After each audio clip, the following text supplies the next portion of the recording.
As Aparna had noted, I'm Chris Marrion, and I'm here with my colleague, Dr. Zeynep Gül Unal, and we would like to talk with you for a little while this morning with regards particularly to the synergies and the understandings and opportunities in our coming together to protect our collective cultural heritage and how it relates to solidarity and cultural heritage, and talk about a few opportunities that we foresee.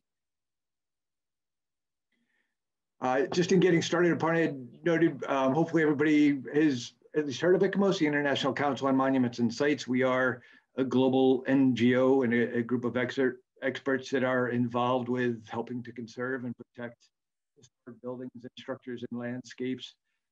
We also are an advisory body to the World Heritage Committee for the implementation of the World Heritage Convention with UNESCO.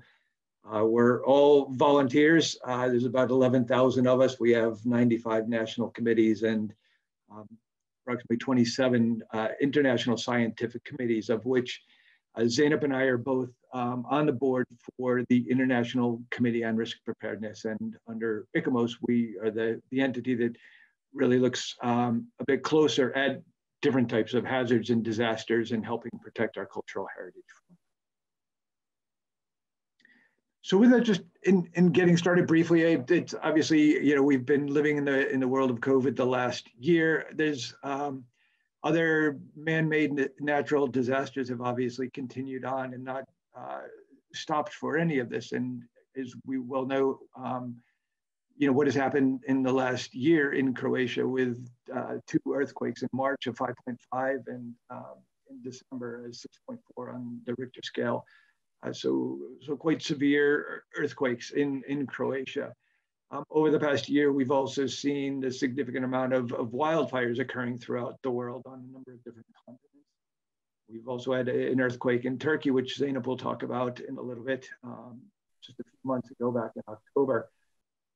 We had also seen the devastating explosion, the ammonium nitrate explosion in Lebanon in August of this year, which created significant damage to Beirut, but also in particular the historic district there and a number of the historic buildings, unfortunately. In addition, just in terms of other, not just natural, but man-made events, we saw the loss of a 46,000-year-old set of caves in Australia that were blown up by the mining company Rio Tinto back in May of this year, which is again quite devastating and additional losses to our heritage. Not again just due to natural causes, but man-made as well. So the list goes on, as I'm sure we're all aware of, and I think we all probably can appreciate that there is a significant need, but also opportunities for us all to come together in different ways in solidarity within the cultural heritage sector and going forward to try to help be able to protect and preserve our heritage. So I'll go through just a couple of thoughts in ways that we may be able to do this or help improve or provide some different opportunities. And then starting out just looking at institutional solidarity. So it probably seems a bit straightforward, but just looking at all the different entities that we have that often get involved, whether singularly on their own or with other groups as well too. So whether we have government entities, whether it's ministries of culture, civil organizations, emergency responders, and so forth, NGOs, other types of organizations that are involved with cultural facilities and sites such as libraries and museums, archive centers and sacred sites, those types of organizations, as well as indigenous groups. So there's a lot of different groups, and are we interacting with each other within those groups? Are we interacting amongst each other through those? And I think it's quite important in terms of the solidarity for that. And it helps in a lot of ways. It helps, we have opportunities to share and learn and assist each other and collaborate. And again, oftentimes we have limited resources to do things, so we can help facilitate working with each other and not continually to reinvent things with what means we have. It's also, important. A lot of times we do have these organizations, and we may just work on a local level, but meanwhile, it's a global organization. So again, just even within our own organizations, how important it is, working locally, nationally, regionally, globally, within those. And just from the institutional side, there's a lot of opportunity.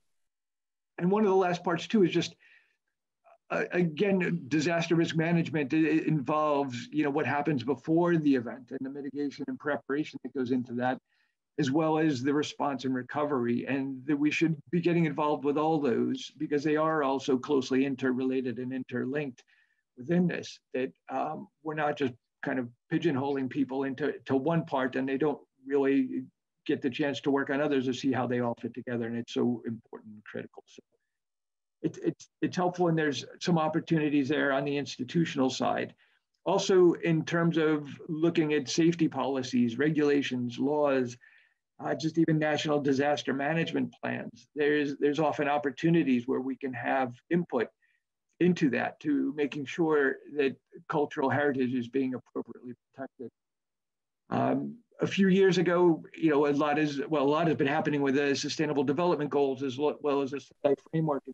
And we had worked closely with Vikram and UNESCO, in particular with cultural heritage, and in relation to the Sendai framework, and making sure that cultural heritage would be part of that, and the importance and need of protecting cultural heritage. But also, I think it's important to be able to communicate that it's not just, we need to be protecting heritage, but there's a lot of very significant opportunities where cultural heritage can actually help disaster risk management in terms of the rest of local or regional or national levels, as well as just community resilience. And some of the different things that I'll talk about in a little bit more detail in a minute are just, indigenous and traditional knowledge that has been around for centuries and what has been learned. And there's a lot of opportunity there to develop and create safer structures in space. Cultural heritage helps us to engage with communities and developing awareness and prevention and response and recovery, and helping with community resilience. A lot of times cultural heritage sites and structures are well made and resilient and resistant to different types of disasters and can be used as areas of refuge. And the other thing, and I'll talk again a little bit more with a little bit of an example around the Nepal earthquake, but just the economic impact and the impacts on countries, cultural tourism, if they don't have that for a significant period of time, that can be impacted. So there's a lot where cultural heritage can actually contribute to the overall disaster risk management level. So it's important to understand that and be able to communicate that with a lot of the other stakeholders, that we do provide a lot of value as well too. The next, from the global frameworks down to national frameworks and guidelines and codes, a lot of countries have different codes, and I think, there's opportunities there to have those help protect us. But I wanted to just talk for a moment. There's a lot of very, very good things in codes, but a lot of times with existing buildings, and especially our cultural heritage and historic structures, a lot of times they may not meet the objectives of what we think they may, should there be a disaster. And just a couple of things, again, just to be cognizant about. I mean, the codes are fantastic for many things. A lot of times, though, they've evolved over the years and decades in the last real century to really address past events. At least in the United States, it's fairly reactive. Something happens and we develop another code requirement so that doesn't happen again, or to address the issues of things that didn't go right. So it's much more reactive than proactive. It's a lot of times just unquantified results. They get to be generic requirements for different types of building size, shapes, heights, and so forth. A lot of times they don't get into the specific requirements and needs of historic sites and structures and the historic fabrics and the contents. They're very concerned that we don't want citywide deflagrations and conflagrations, and they want to make sure that people can get out of the buildings and that the emergency responders can get in. But if you have, a museum or libraries, the codes a lot of times don't specifically get into protecting the content. IT and infrastructure facilities within those. And it's just, again, being cognizant of, after the event happens, are we left with what we would have anticipated, and do the codes protect us to that level, or do we need to go a bit beyond the code? So again, codes are fantastic. It's just making sure, at the end of the day, that the protection is there that we really anticipate and expect. Another opportunity is just inclusive discussions amongst diverse partners and stakeholders when we do work. And just, for instance, taking that we're getting involved with a project, whether doing a renovation or restoration or developing a disaster risk management plan. And there's really so many different entities to engage, and just, running through this quickly, from site managers, the owners, the managers, the people that are there, looking into, the public and the community around those facilities, the design community, the architects and engineers and preservationists, and integrating them into these projects, and obviously the contractors and those people supplying equipment. The other thing is, economists, and I will get to this again in a moment, but just looking at making decisions, and it just, a lot of times looking at money and resources, but looking at how things are cost effective and the cost benefit of doing or not doing things. And there's a lot of other impacts that there could be that we need to take into consideration, that people that look at that can help provide a little bit broader perspective. As well as we need to be engaging building departments and emergency responders in these activities. And again, it's not just mitigation and prevention, and we need different types of systems and safety features, but also, how do they respond to these sites and facilities and so forth? And what can we do to help facilitate what it is that they're doing to make their jobs easier and let them be more effective? So there's a lot of people, and again, throughout the course of these disaster management cycles, getting them all together and coming up with a cohesive solution throughout all of these, I think is very, very beneficial. And there's a lot of opportunity there that we can further expand on. In terms of additional inclusive discussions, just having, working with the local public in the communities is, there's great opportunity and a lot of interest in people that want to get involved. And this was just one of the examples in a village in Shirakawago in Japan, where they have these water monitor nozzles to help protect these thatched historic structures in this small village here. And it's so important that, helping out, having this community be able to be kind of the first response while the emergency responders are getting to these sites, but being able to help protect their own community and their own homes and where they're at. But it helps also in terms of creating awareness and prevention measures that they could put in place, and just the emergency response. But just being able to engage them and helping them help themselves in terms of protecting that goes a very long way in terms of creating awareness and prevention in those measures. This is going back, obviously, a number of decades to around 1964 and the flood in Florence. But again, just taking as the example of community and the outreach, and how do we involve community more in various aspects, but also including response and recovery. And this was just the numbers of people that showed up to help, and they were showing up at cultural heritage facilities, the museums and sacred sites and so forth, and looking to volunteer and help to do what they could. But again, it's another component in the overall plan of things. How can we capture these goodwill efforts when, hopefully in advance, and have these built into the plans to be able to make use of this opportunity and the resources that can be there. I talked briefly before about involving economists, and this was just a brief example to give an idea on this. And we're probably all well aware of the earthquake just recently in Nepal. But one part of this is just looking at the economic impact, and cultural tourism was almost 9% of the GDP back in 2014, and that was expected to grow up to about 10%. The numbers of people, tremendous in terms of 725,000 people employed in the tourism industry, which is over 6% of the people within the country involved just in cultural tourism. And you can imagine, coming out of the PDNA, 7 of the 10 World Heritage Sites in the Kathmandu Valley were damaged or had significant impacts. So you can imagine the impacts on cultural tourism for at least a year, maybe 2 years plus, that people held off on their trips to go visit Nepal, and the economic impact that could have. They said just alone the economic damage was $20 billion, and it was almost $10 billion, and it was almost half of the GDP. So it's quite significant. And I guess the thought on this too is, when we look at prevention and mitigation measures, it's not just the cost of doing something, but it's also the cost of not doing something.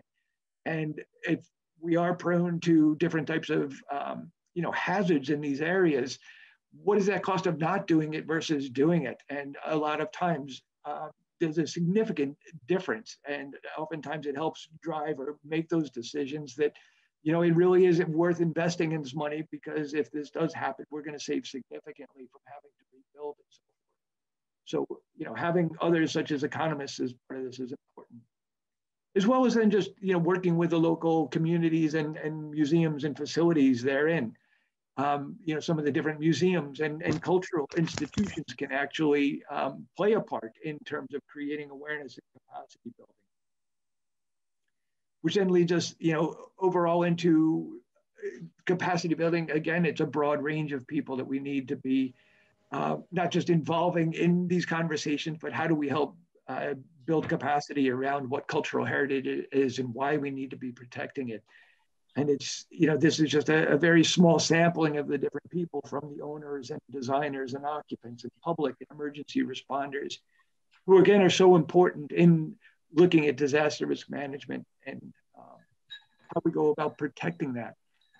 And again, there's lots that we can do in class, on site, hands-on. A lot of these are very instrumental. Instead of just lecturing, having people actually getting engaged and involved, a lot of times it is much more effective. Working with the local emergency responders and getting to know them and them know our sites is very, very important.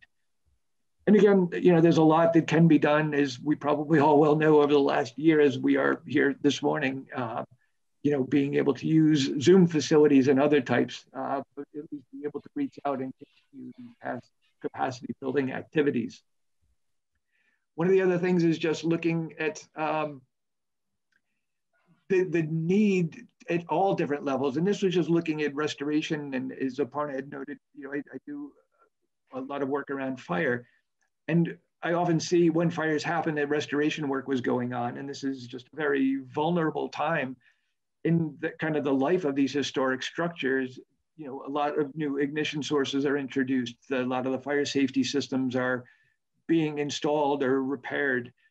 There's limited compartmentation and a lot more combustible materials and so forth. So again, it's great to engage, the head contractors and so forth, and requirements that they need to have in place. But it really, a lot of times, comes down to the people and the craftspeople that are on site, that we really need to be talking to those people, and the importance of safety and practices and measures, and that, what is it they're doing, and the important role that they have, and the awareness that they should have in terms of the vulnerability at these times, and be able to communicate and educate and build capacity there, and have them help be part of the solution as well too. But extremely, important part of engaging everybody. Working closely with the civil authorities, and I think there's a lot of opportunity here. A lot of times we expect that the emergency responders will just appear and they'll be able to handle everything right then. And as much as we wish it, it really helps to fully understand and appreciate what it is involved to get them there. And again, for instance, for a fire, if they hopefully have a fire alarm system at the building and that's connected to the fire department, that helps save minutes, hours potentially, in terms of getting them to the site. But it's also important, where are these sites located? Are they in very remote areas, or are they in, very dense urban areas? So it may be quick for them to get there. How long is it? Is there traffic? Is it post-earthquake, and are the streets going to be readily available? Is their equipment potentially damaged and so forth? If we're in Venice, they're showing up, they don't have fire trucks, they have fire boats, and it's just, again, being aware of how they're responding.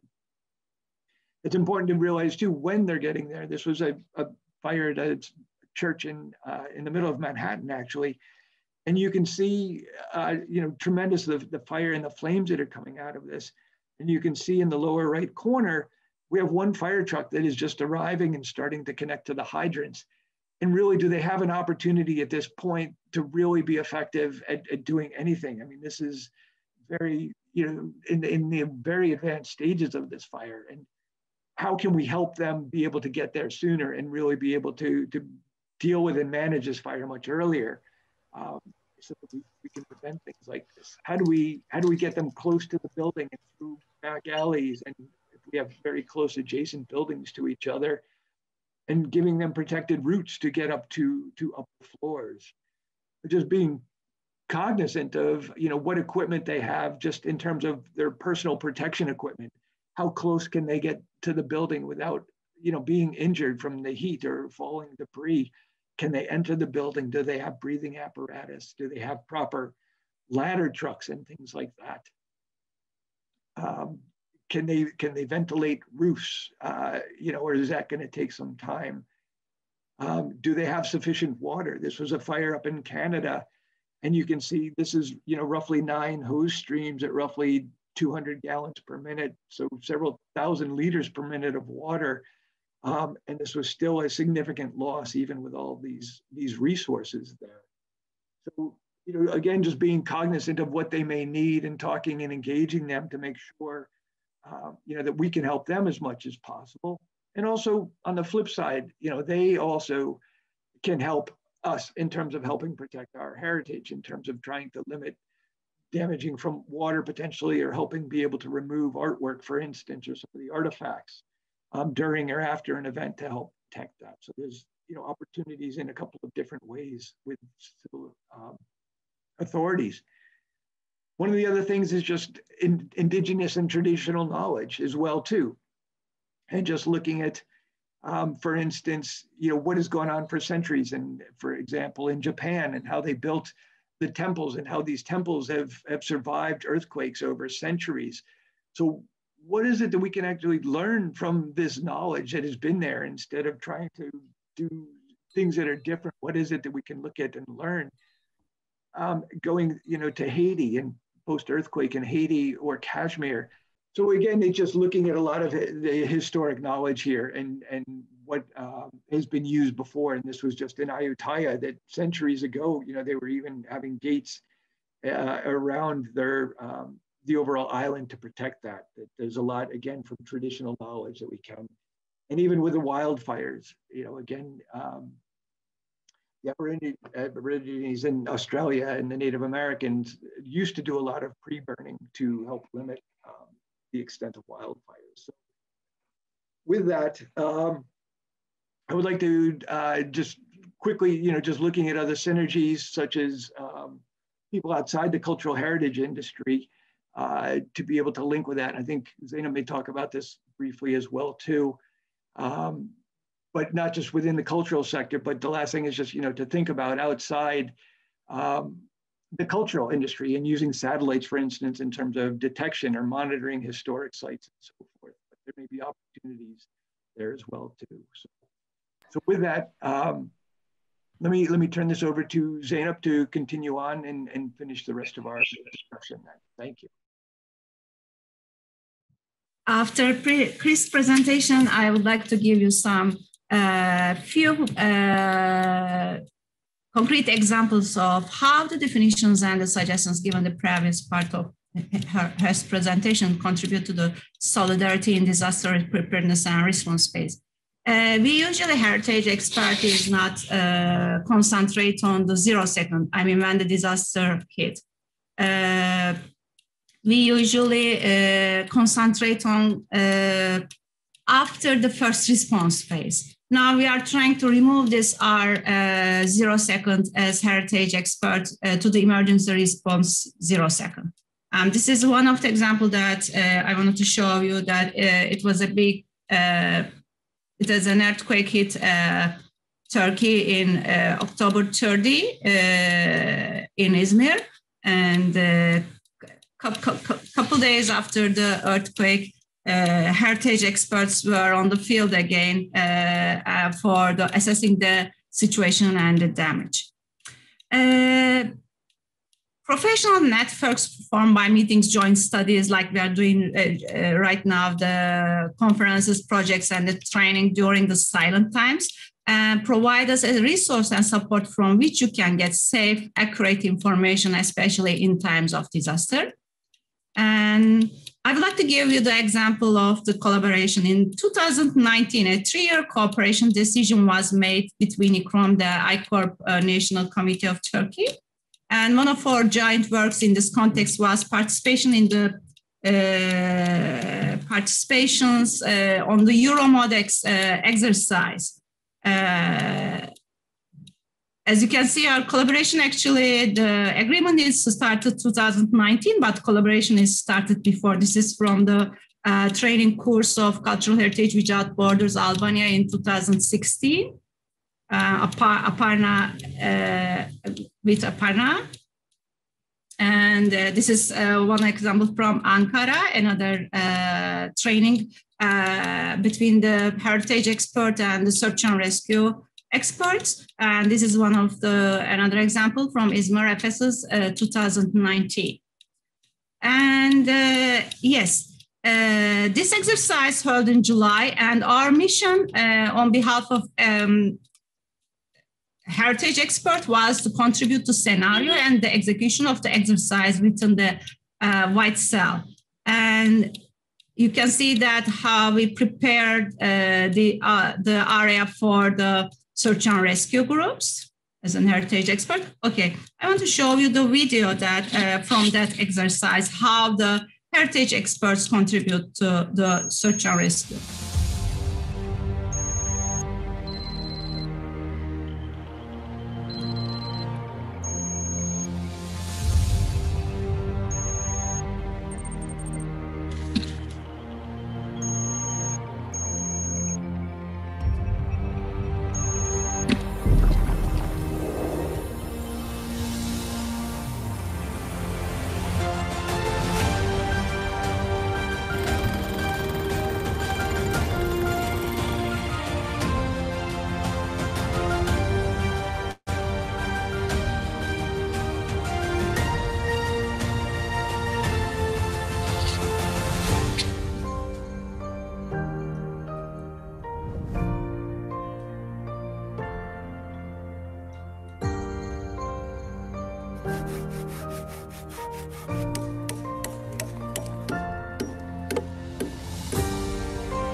Yes, it's the greatest benefit of such exercise undoubtedly is to increase the ability to act together rapidly in the event of disaster.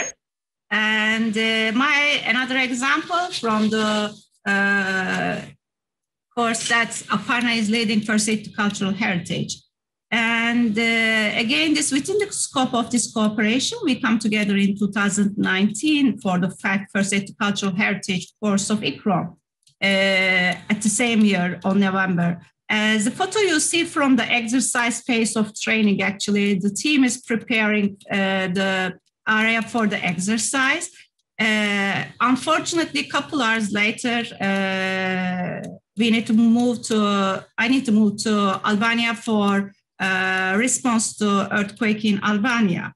And it's the good things is we had a colleague from actually another course that we know of each other. And as you saw before from the course in Albania, and they sent us an information about Dures Castle had a problem, some damage, but it was not easy to reach the area.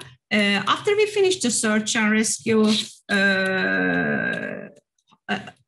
giving a hand to search and rescue operation, we moved to the site, and I will show you the video from the site. This video you will see was shot with the support of local news channel that was shooting the region after the earthquake. As you know, we do not we do not allow to flying drones if you are in a different country. Of course, this video is not posted on social media first, but we rapidly share with the conservation expert friends in the area and help to detect the problems quickly. And I will show you shortly that one of that example.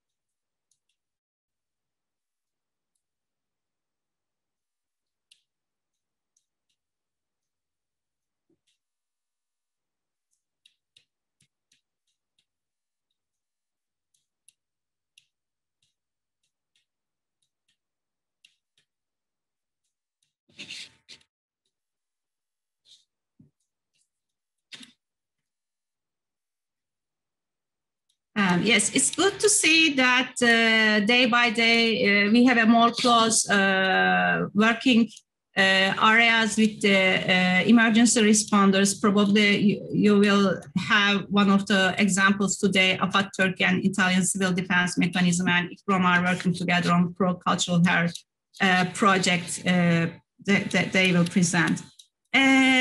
Now we have many examples, I said, for related to emergency response phase like this one. There are three topics that I will highlight in particular for the sustainability of the solidarity of these cultural assets and their users in times of disaster. One is network, and we need to establish our network experts in silent times and keep this network alive with training, collaboration projects, and field exercise, and like this, the Zoom tabletop exercise maybe. And the second one is the protocol. We need to define protocol, how this network will be activated in times of disaster.